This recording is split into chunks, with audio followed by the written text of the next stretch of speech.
मंत्रिमंडळाच्या बैठकीमध्ये आज काही महत्त्वाचे निर्णय घेण्यात आलेले आहेत।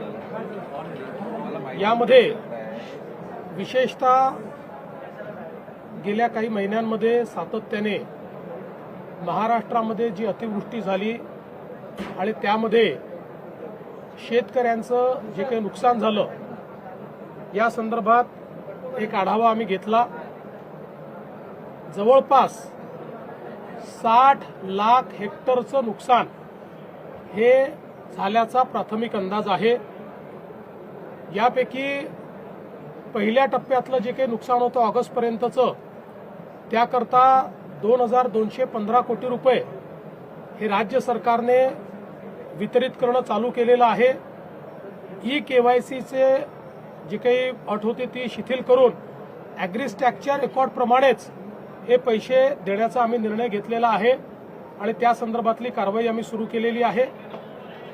असाही निर्णय करण्यात आलेला आहे की आता पुढच्या 2-3 दिवसात सगळ्या प्रकारची माहिती आमच्यापर्यंत पोहोचेल। काही ठिकाणी पाणी असल्यामुळे योग्य प्रकारचं असेसमेंट घेता येत नव्हतं आणि म्हणून त्यांना अधिकचा वेळ आपण दिलाय। पुढच्या 2-3 दिवसात ही सगळी माहिती पोहोचेल। त्यानंतर शेतकऱ्यांना करावयाची मदत असेल,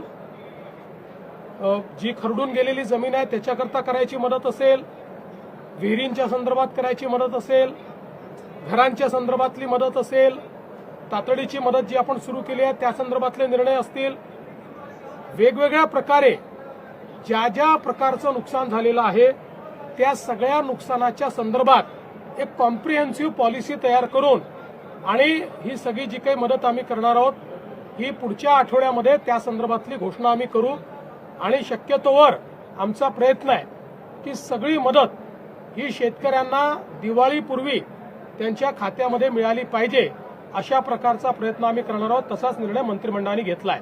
दुसरं मंत्रिमंडळाने हाही निर्णय घेतलेला आहे, सातत्याने ओला दुष्काळाची मागणी होत असते पण मॅन्युअलमध्ये ओला दुष्काळ कुठेही नाही, आजपर्यंत कधी ओला दुष्काळ जाहीर झालेला नाही।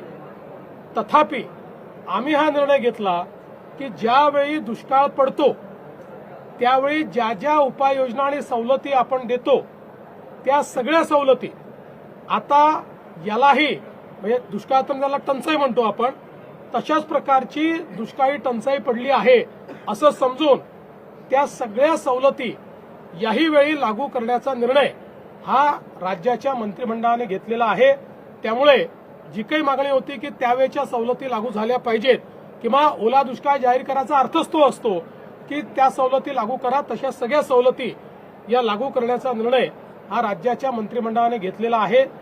मी आज यापेक्षा अधिक सांगणार नाही कारण आता ही सगळी नुकसानाची आकडेवारी जमा होते, ती पूर्ण जमा पुढच्या 2-3-4 दिवसात होईल आणि जसं मी सांगितलं लवकरात लवकर पण कुठल्याही परिस्थितीत पुढच्या आठवड्याच्या आत आपल्याला या संदर्भातली जी काही मी शिंदेसाहेब आणि अजितदादा आम्ही बसून या संदर्भातला निर्णय घेणार आहोत आणि त्या संदर्भातली घोषणा आम्ही करू। आज राज्याच्या मंत्रिमंडळाने आज अजून काही महत्त्वपूर्ण या ठिकाणी निर्णय केलेले आहेत ज्याच्यामध्ये राज्याची एक सर्वंकष कॅन्सर सेवा policy, comprehensive cancer care policy ही आपण तयार केलेली आहे। या कॅन्सर केअर पॉलिसीच्या माध्यमातून राज्यातल्या सगळ्या जिल्ह्यांना कॅन्सरचा उपचार हा उपलब्ध राहिला पाहिजे अशा प्रकारची याची रचना करण्यात आलेली आहे। याच्यामध्ये L1 apex centre, L2 centre आणि L3 सेंटर याचं जाळं आपण तयार करतो आहोत जेणेकरून कोणालाही कॅन्सर सारख्या या बिमारीची ट्रीटमेंट मिळण्याकरता त्यांच्या जिल्ह्यामध्येच जवळपास महत्त्वाच्या गोष्टी उपलब्ध असतील। काहींना काही गोष्टींकरता L2 सेंटरला काही ठिकाणी जावं लागेल पण याच्यामुळे खूप मोठ्या प्रमाणात कॅन्सर याचा जे काही रोगनिदान आणि त्याच्यावर उपचार आहेत त्याची सुलभता आणि त्याची कॉस्ट कमी करणं हा याच्या पाठीमागचा उद्देश आहे। हे देखील राज्याच्या वतीनं आम्ही करणार आहोत। आज राज्याने आपली GCC पॉलिसी ही देखील या ठिकाणी मान्य केलेली आहे। जीसीसी म्हणजे ग्लोबल कॉम्पिटिटिव्ह सेंटर। या जीसीसी मध्ये आपल्याला त्या ठिकाणी मोठ्या प्रमाणात गुंतवणूक येणार आहे आणि ही जी काही गुंतवणूक येणार आहे ती गुंतवणूक महाराष्ट्रामध्ये आपण कॅप्चर करायची ग्लोबल कॅपॅबिलिटी सेंटरमध्ये। अशा प्रकारचा आपला प्रयत्न आहे। हे ग्लोबल कॅपॅबिलिटी सेंटर मोठ्या प्रमाणात रोजगार देणारे सेंटर आहेत। ज्या प्रकारे मागच्या काळामध्ये बीपीओंनी आपल्याला खूप मोठ्या प्रमाणात रोजगार दिला तसंच आता हे ग्लोबल कॅपॅबिलिटी सेंटर्स जीसीसी रोजगार देणारे आहेत। एक अपेक्षा अशी आहे की पुढच्या काळामध्ये आपल्या देशामध्ये जगातनं 5000 जीसीसी येणार आहेत आणि हा सगळा जो जीसीसीचा रिव्होल्यूशन आहे हा महाराष्ट्रात कॅप्चर करण्याकरता ही पॉलिसी आपण तयार केली आहे। आपल्याला अपेक्षित आहे की या पॉलिसीमुळे किमान हाय पेड जवळपास 2 टप्प्यांमध्ये 5 लाखापेक्षा जास्त रोजगार हे निर्मित होतील आणि मोठ्या प्रमाणात गुंतवणूक येऊन आपल्याला टॅक्सच्या रूपानं देखील हजारो कोटी रुपये यातनं प्राप्त होतील आणि म्हणून अशा प्रकारची कॉम्प्रिहेन्सिव्ह पॉलिसी तयार करणारं महाराष्ट्र हे पहिलं राज्य आहे। दिल्लीमध्ये गेलेला होता, दिल्लीकडनं काही विशेष काय मदत येणार वगैरे काय असं काय? मी त्या दिवशीच सांगितलं, पुन्हा पुन्हा तुम्ही तोच प्रश्न विचारता। मी त्या दिवशीच सांगितलं की दिल्लीने पूर्ण मदत करायचा निर्णय केलेला आहे, पण त्याकरता आपल्याला आपला जो काही प्रस्ताव आहे तो पाठवावा लागतो आणि आपला प्रस्ताव पाठवण्याकरता जोपर्यंत आपला डेटा सगळा कंपाईल होत नाही तोपर्यंत आपला प्रस्ताव पाठवला जाऊ शकत नाही। मात्र दिल्लीच्या मदतीची वाट न पाहता आपण मदत सुरू केलेली आहे, पुढेही ती करणार आहोत। दिल्लीतनं तो पैसा आपल्याला रिएम्बर्समेंटमध्ये मिळतो। 5 लाख कुटुंबांना आरोग्य किट वितरित केले जाणार आहे, याविषयी काय सांगता? आरोग्य किट देखील आम्ही देणार आहोत।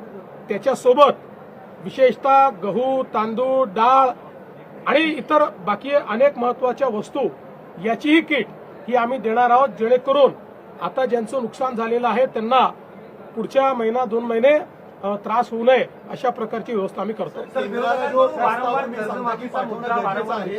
तर हा प्रस्ताव कधीपर्यंत जाऊ शकतो साधारणतः पंचनामे? मला असं वाटतं की या संदर्भात आता मी किती वेळा तेच ते तुम्हाला सांगायचं, हे सगळं आल्यानंतर पहिल्यांदा तुम्ही हे लक्षात घ्या की केंद्राला प्रस्ताव जाईल, केंद्रातनं पैसे मिळतील, पण त्याकरता आपण काही अडलेलं नाही। आपण आपल्या निधीतनं ते पैसे देणं सुरू करणार आहोत आणि केंद्राकडनं ते रिएम्बर्स होईल। त्यामुळे शेवटी केंद्राला आपल्याला एकदाच प्रस्ताव पाठवता येतो, वारंवार पाठवता येत नाही। त्यामुळे सगळे नुकसानीचे अंदाज आल्यानंतर जर प्रस्ताव पाठवला तर आपल्याला पैसे मिळतील। काही गोष्टी अशाही निघतील की ज्या केंद्राच्या निकषातच बसणार नाहीत, एनडीआरएफच्या निकषात बसणार नाहीत, अशा काही गोष्टी असतील। उदाहरणादाखल विहीर खचून गेली तर एनडीआरएफच्या निकषात ती नाही, पण त्याला आपण एनडीआरएफच्या निकषाच्या बाहेर जाऊन आपण पूर्णपणे मदत करू असा आपला निर्णय।